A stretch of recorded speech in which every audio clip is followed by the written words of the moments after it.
Well, I wanted to post this video because if you look at the picture from the last video I put up, it has the crying guy in it. Well, he's one of the gang members that are in Florida custody, and it's not related to that particular video, but it's related to a press conference that the Polk sheriff actually did. So I'm going to go ahead and just play the press conference, and you can have a good laugh.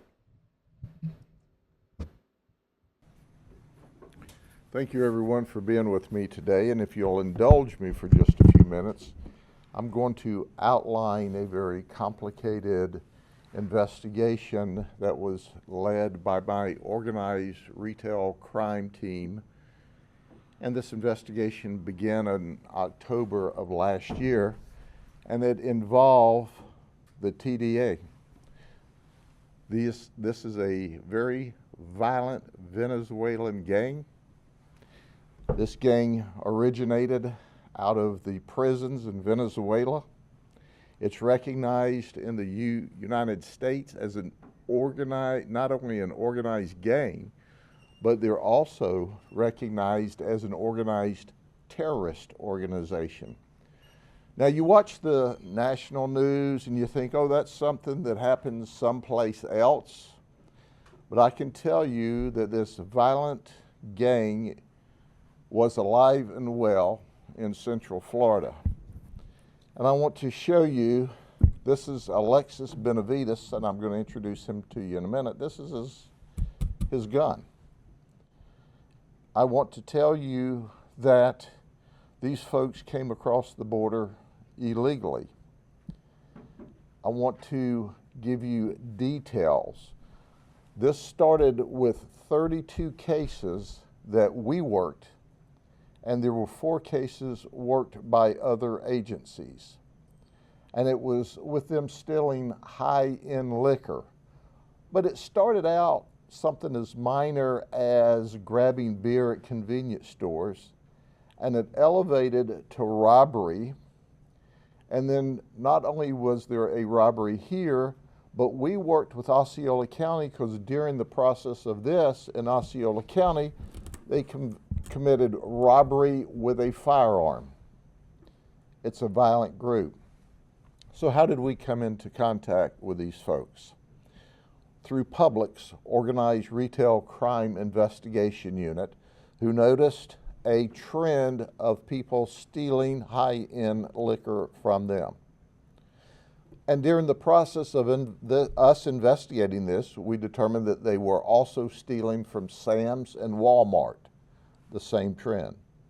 We also learned that other agencies had made 4 arrests along the way. And I really want to underscore and highlight the Lakeland Police Department, because when they went to Sam's in the city of Lakeland to steal, they actually robbed the clerk, injuring her hand. They had loaded this high-end liquor into a basket and were trying to leave with it. She tried to stop them. They literally ran into her, injured her hand, and fled. The Lakeland Police Department immediately started an investigation, learned when they fled, they damaged their vehicle, which ended up in a crash, and then they scattered like rats on a sinking ship. They ultimately got an Uber and fled. Lakeland Police Department had suspects, and they were onto this case. They worked hand in glove with us. We explained to them there was a long-term investigation that we were doing as well, and they wanted to make sure that not only did they have a successful arrest, but that they worked with us so that we could wrap up this entire organization. But I want to stop just a minute. It's not just the Lakeland Police Department and the Sheriff's Office. It's DHS. They were involved in this investigation. The Orange and Osceola Sheriff's Office was involved in this investigation. Florida Department of Law Enforcement was involved in this investigation. The U.S. Marshals Task Force was involved in this investigation. ICE put holes on all of these folks, and I'm going to talk in detail about that in just a few minutes. The statewide prosecutor is working with us, and our detectives are currently working with them because we're seeking to file not only organized retail theft charges, not only robbery charges, we're seeking also to file racketeering charges, which is a 30-year minimum mandatory. We couldn't do that without the cooperation of first our state attorney's office and ultimately our Florida statewide prosecutors, who works under James Uthmeyer, our Attorney General. So when you look at this investigation and you look at all these investigations, no one agency does this. So I want to underscore and recognize each of them. Osceola, Orange, when we were picking up 3 of the 5, 2 were already in custody in Osceola County, by the way, for a robbery. They sent teams of people out to help us with surveillance and with entry to make sure that we had sufficient help to do this appropriately, because these folks are violent and they're dangerous. But once again, I want to introduce you to the different individuals that you see here. And I'll start with Samuel Charlie. He's 25. He is a documented member of this gang task force, of this gang. We have designated him as a terrorist federally. He has a criminal history in this country. We don't know about his criminal history in Venezuela. He came here through El Paso in 2023, walked into the border. It was wide open. It was not difficult. He was one of the leaders in these theft operations. He's unemployed, and that's a common theme you'll hear throughout the day. None of these people are working in the United States, but they're living high. So what does that tell you? They're committing crime. They came here illegally through the Biden open border, all but, I believe, one. They're robbing and stealing from those of us in the United States who behave. And at the end of the day, we didn't have to search for him because he was already in the Osceola County Jail, charged with a robbery that occurred during the period of time we were investigating this organized retail theft group. Then there was Ramon Luna. He's 26. He is an associate. So why do we call him an associate? Because he has not been certified yet, but he's running with these gang members. When we finish our investigations and we finish working with the feds, we anticipate that all of these folks will be documented as gang members. Only 2 are, but he's an associate of theirs now. Interestingly enough, even though they claim not to have known each other, guess when he came through the same month, September 2023, in El Paso, illegally. And at the end of the day, you're going to see pictures at the end of them partying. They've got time to steal, they've got time to rob, they've got time to party in this country, all while they're here illegally, all while they were allowed to just walk into this country. Then there's Aldemaro Mendoza. He's 26. He is also an associate. Now he's the exception. He came in 2016 as a Detroit Tiger minor league prospect. He didn't make it. He didn't even make it to the minor leagues, but he was a prospect when he was brought here. And guess what? He failed to deport. So while he had a legal status in 2016, he failed to deport. Now listen, 2016 to 2025, okay, I'm not real good at math, but that's about 9 years, right? The federal government has him in deportation procedures, but in 9 years, they can't get him out of here? Come on, man. If you don't think the federal immigration system is messed up, here's your sign. All the while, he wasn't hard to find because he was in the Osceola jail for robbery. That's right.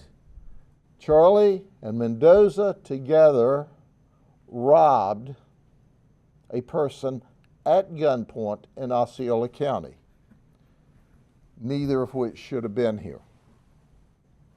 Then there's Darwin's Leon. He's 28. He's also an associate. He crossed in December of 2021 at El Paso. There was a warrant for removal for him. But despite that warrant for removal, he was here wandering around, committing robberies, committing organized theft, partying. We also know that he was in Aurora, Colorado at the time of the takeover of the apartments.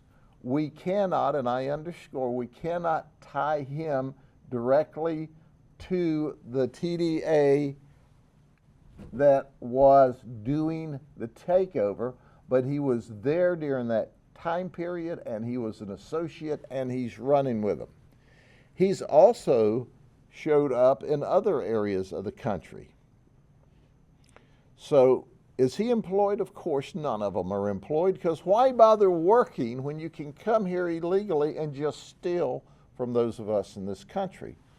Then there's Alexis Benavides, who's 27. He's a documented TDA member. He's also, I might highlight, currently a suspect in a murder in New Mexico. But he's also been to Illinois. You know that state that thinks you ought to protect illegal immigrants? Maybe there are other suspected murderers in Illinois they want to protect. I mean, just thinking out loud. He's supposed to be higher up in the organization. And when I asked, what does higher up mean? They just said, well, I said, is he a leader? Is he a boss? No, he's just well respected and higher up in the organization. So when did he come across? August 2023 at El Paso once again. So while he's got a criminal history in Illinois, we don't know what their criminal histories are out of the country, but he's pending a federal warrant for removal. So at the end of this operation, we have these 5 people who are in this country illegally. And not only are they in this country illegally, they're not working, they're not pretending to work, but they're stealing. One of my detectives, and by the way, my detectives are the very best, and this is just one more example of their brilliant work and their relationships with other federal, state, and local law enforcement and prosecuting groups, said they continued as the investigation went on and we tried to tie them together. They continued to become more violent and more violent and more violent. Now we know there should be one map here that shows the state of Florida and the different areas. So regardless, we don't know what all they did in Illinois. We don't know what all they did for sure in New Mexico. But what we do know is the whole time they're here, they're committing crime. And that is just one more example of that. So I want to share something with you. I want to share, Ramon Luna, you see some of them are smiling here. But I want to focus another picture of Ramon Luna. You see, it's not such a happy time. Life as he knew it is over. Is he crying because he can't steal from Americans anymore? Is he crying because he can't rob people in the middle of the night anymore? Is he crying because he can't rip off high-end liquor? This is the end of the road for him and his companions. I hope he has his traveling clothes on, because we want to charge them with racketeering and send them to state prison for a very long time and then deport them. Now, some would say, why don't you just deport them and not spend any more taxpayers' money on them? Well, first off, if you deport them, there's no guarantee that they won't try to find their way back. And there's no guarantee that we won't be dealing with them again in murder, robbery, or theft just as they make their way here. So he's going to be locked up for a long time. We know that 4 of the 5 of these folks came across during the Biden era of totally open borders. You've heard me stand here before and say we don't have a broken immigration policy or a border policy. We have one that's non-existent. This is the kind of people that are coming across. At one point in time, this rascal got on his hands and knees after we arrested him, and he was begging. He's not so bad. Now look, here's the guns they like to carry as they torment people in the street. But he's not such a big bad guy when he's locked up. Maybe he's having visions of El Salvador prisons at some point in time in his future. We know that sometimes 2 of them, sometimes 4 of them, sometimes all 5 of them did these grabs at the same time as they would enter and rob and steal. We know 2 of them, as I said, robbed at gunpoint.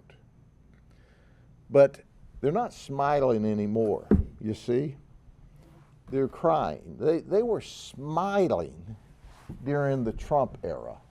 I mean, during the Biden era. They were smiling when they came across. I think we have a picture, another picture of that too, of some of their smiling and their partying. You see, they came across illegally. They were stealing. They were partying. They weren't working. They weren't adding anything to this country. And then you see how cool they are as they sent their pictures back to their buddies in Venezuela and how they bragged about being here. And at the end of the day, they thought it was real cool. We're bad dudes. And they're playing people for a fool. I like to think about, who is it, Van Hollen, that just went to visit this illegal in prison, okay? Well, let me tell you something, Senator Van Hollen. You come here to visit these guys, you'll be talking to them through a glass. There won't be any handshaking. There won't be any politicking. These are criminals, and they're dangerous. And when are we going to figure it out as a nation? These people don't belong here. I'm thankful that President Trump said enough is enough. I'm thankful, when he came here, all of those smiles turned to cries. They know it's coming. We are out arresting people. Right now, I think today I have about 70 or 72 on ICE holes in the county jail. Make no mistake about it. You come here illegally, we bump into you, we're going to enforce the law. We're going to notify ICE. We also, because of the leadership of Governor Ron DeSantis and our legislature with current legislation where they provided enhancements, we have enhanced all the levels of those we have charged. So thank you, Governor DeSantis. Thank you, Florida legislature. Ben Albritton, our president of the Senate. Daniel Perez, our Speaker of the House. Thank you all for giving us the tools to keep the people of Florida safe. So my last editorial comment.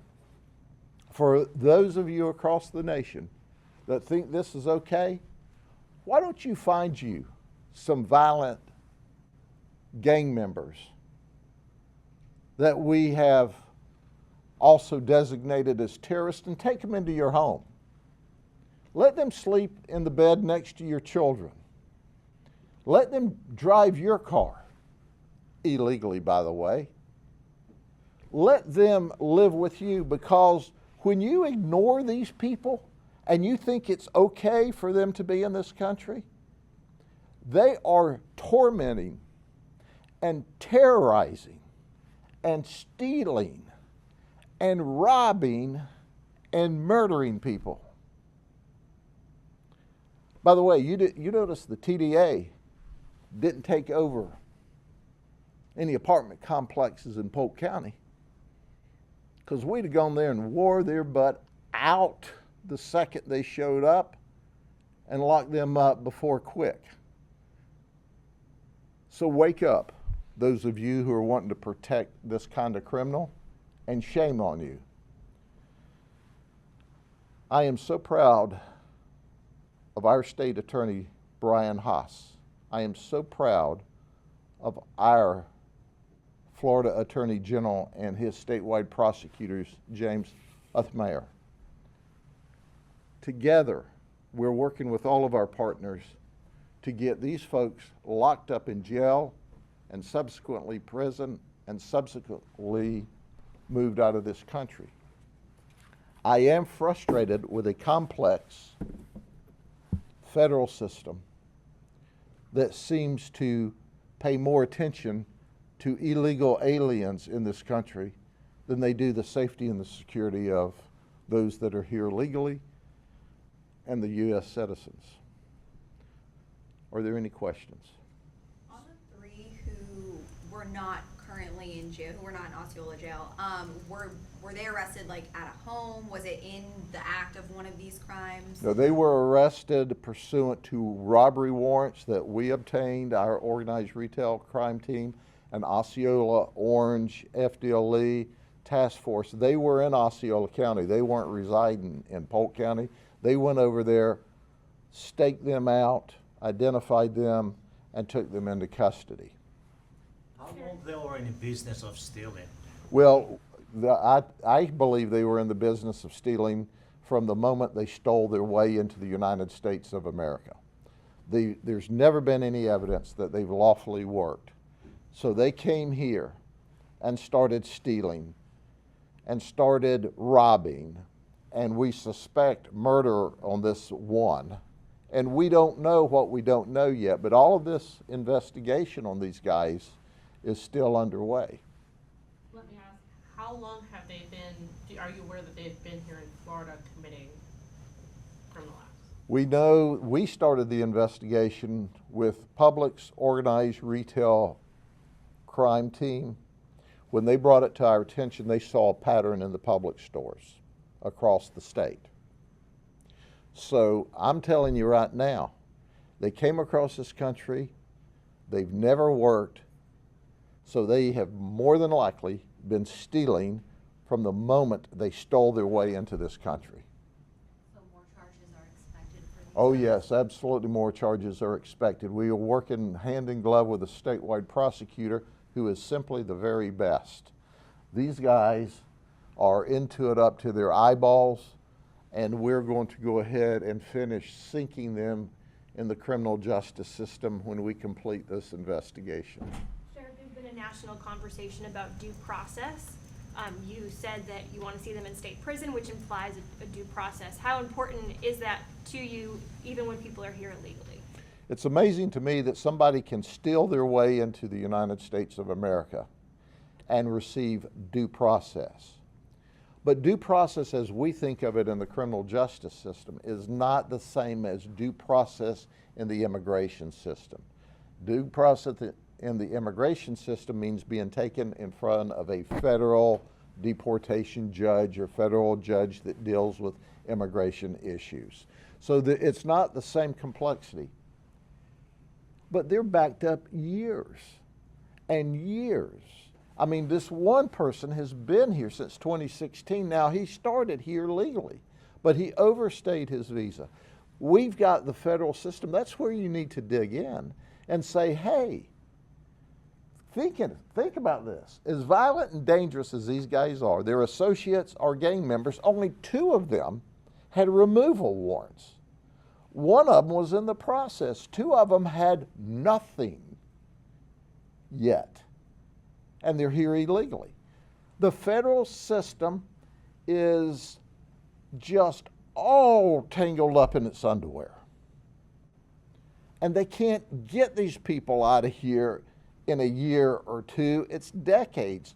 So we need to jump up the immigration judges. We need to jump up the infrastructure if we're serious about getting those out of this country here that are illegally, especially those that are committing violent crime or committing crime. And there's not 10,000, 20,000, there's millions. According to what we're told, there's at least 1.4 million with a deportation warrant at the federal level. 1.4 million. That's what we know about. Some of these violent gang members, known as a terrorist organization, didn't even have that going for them yet. Now, ICE has got a hold on all of them. But I work with the ICE people on the ground. They are working so very hard. But you know, when you're handcuffed and hogtied at the ankles, it's difficult to do what you need to do to keep the people safe. I've said this before and I'll say it one more time. President Trump's got to get that big black pen and an executive order and start signing and saying, hey, y'all are not listening to what I'm saying. We're going to get these folks out of here quick. And if it takes this or it takes reallocation of funds or whatever it takes, if we've got 100 deportation judges, we need 1,000. If we've got space to keep 1,000 in the state of Florida, which we don't, have 1,000 extra beds, but we need capacity and we need a system that picks the pace up. It can't get better by itself, and if you do the same old thing with the same amount of resources, the same way, you're going to continue to get the same results. And the same results is that the federal system fails, and it doesn't fail because of the DHS, ICE workers, Border Patrol on the ground. It fails because of the policy in place. Just to clarify, so people understand the process of how this works. So they, obviously, with the combination of their ICE detainers and now elevated charges, they're not getting out until they're prosecuted here, provided they're convicted, they'll serve their sentence here, then be deported. That's correct. Yes, ma'am. I understand you have an ICE agent working here in Polk County over at the jails? Yes, there is an ICE agent that is embedded at the Polk County Jail right now. That gentleman is working miracles. He is able to help us confirm that people are here illegally, that are arrested, and he is expediting the ICE process. There's just not enough of them. I'm telling you, we deal with them every day. As you know, I am currently the chair of the Florida Immigration Council, and I work with them, and the supervisors and the agencies are working wide open. We've got to have policy change to make an appreciable difference. We got the same old clunky system that's ineffective at best and horribly broken in reality. And to try to move it along, it is just slow and onerous. Okay? How long has that ICE agent been there? About 3 weeks, maybe. Don't know if you have this number, but we last saw you maybe 2 months ago when you first talked about speeding everything up with the ICE process. I know you said you have about 70 to 72 ICE holds now. Do you remember how many there were back when you first had that press conference? I can tell you what we've always done. And I say always, I'm talking through this Trump administration, the Biden administration, the last Trump administration, the Obama administration. We've always, every 24 hours, given the information to ICE. ICE runs them through their system, and they said, hey, hold this one, or we don't want them. The problem is, most of those that were arrested that weren't lodged in jail for a long period of time got out on bond before we got any feedback. and legally we have to release them. During the Biden administration, the numbers of people they even tried to hold diminished significantly. That has changed, that's turned around. But still, there's a capacity issue. We've got a governor and a infrastructure at the state where we've gone to the federal government and said, hey, we'll put up temporary housing, 1,000 beds, 10,000 beds. We are training, the state troopers are already trained. We're in line to be trained by ICE to be field task force officers. We're doing everything under great leadership from our legislature and Governor DeSantis to spool up and help the federal government. The feds are helping and working hard on the local level. They don't have the policy change that allows this to speed up. And the word's got to get to the president. Mr. President, we watch the news, we see what you say, what you're trying to do. You need to get someone to dig down and find out that my experience, your DHS people are trying hard. But quite frankly, I think you're listening to a bunch of bureaucratic lawyers as opposed to changing policy. You're listening to lawyers, and lawyers will tell you the least risk occurs when you do nothing. But the reality is there's not much risk at all with doing what's right. There can be loud mouths with a big trumpet, but doing what's right doesn't always occur in silence. Just do what's right. Just give the ICE people, the DHS, the Border Patrol, the authority. Change the rules, the housing rules, so the state of Florida and the other states and the local law enforcement, those that run local jails, can help. If it's good enough, if the Florida state rules are good enough, Florida jail model rules are good enough to hold U.S. citizens accused of a crime, they certainly ought to be good enough to hold illegal criminals in this country accused of crimes so that we can help more. But till the president gets that big pen out on an executive order and mandates it, and then looks at his watch, compares it with a 30-day calendar and says, well, y'all got about 29 days and 12 hours and 45 minutes to get this fixed. If you like working here, nothing's going to change.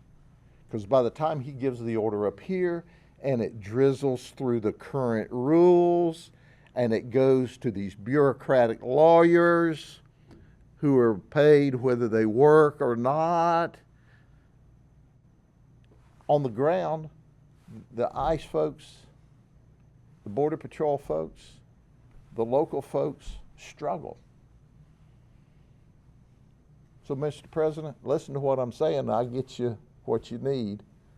I'll help you accomplish the mission that the voters told you. Get these illegal people that are starting, as you said, with the worst first out of this country. That's what we're doing. But 5 at a time ain't going to get us there when there's hundreds of thousands that are committing crime and there's 1.4 million deportation warrants. Mr. President, I know what I'm talking about. We can help you out, but you got to help us out first.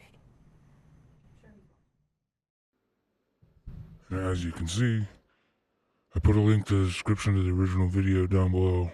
But as you can see, they were just screwing around, stealing whatever, doing whatever. They weren't working. They weren't doing nothing. And that's what people got to realize. These gang members that aren't even from the United States, they need to go back to their home countries. And that's important. And people should recognize that. If you like the video, please consider watching another one.